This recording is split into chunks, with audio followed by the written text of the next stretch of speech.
সাথেই আয়োজিত এই সুদী সমাবেশের সম্মানিত প্রধান অতিথি, বিশেষ মঞ্চের সামনে থাকা সকল উপস্থিতিগণকে আমি হাওড়া সীমান্ত জনপদ সুনামগঞ্জ এলাকাবাসীর পক্ষ থেকে জানাচ্ছি সালাম ও আন্তরিক অভিনন্দন।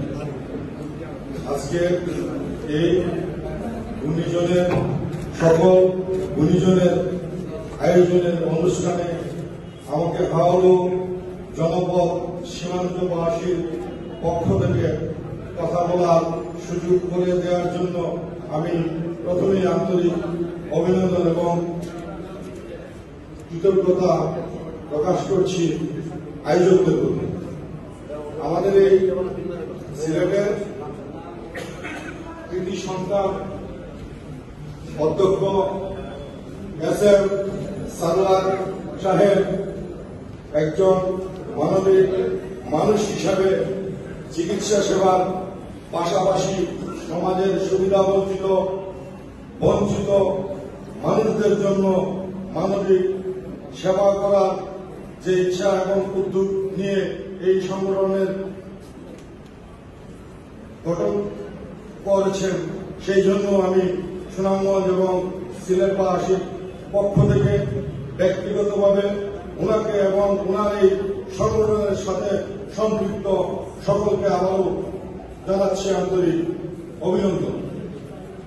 সময় সংক্ষিপ্ত, আমি একটি আশাবাদী ব্যক্ত করব, আমরা যেন এই সংগঠনের নিয়ে সকল মানবিক কাজকে রাজনৈতিক প্রভাব মুক্ত রেখে সাধারণ মানুষের দূরগুলা মানবিক সেবাগুলি উপযুক্ত ব্যক্তিদের হাতে পৌঁছে দিতে পারি, সেটাই হোক আজকের এই আয়োজনের উদ্দেশ্য।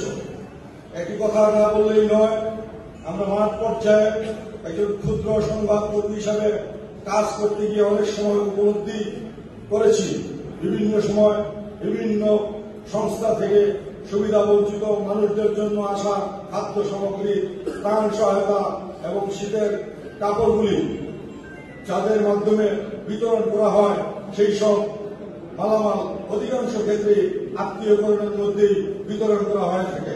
ফলে সমাজের বৃহৎ একটি মানুষের সুবিধা বঞ্চিত অংশ মানুষজন এই সমস্ত মানবিক সহায়তা থেকে বঞ্চিত হন।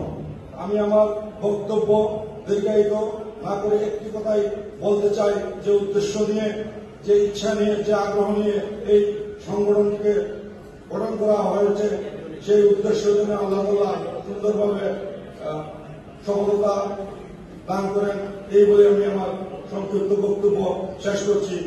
আল্লাহ হাফেজ।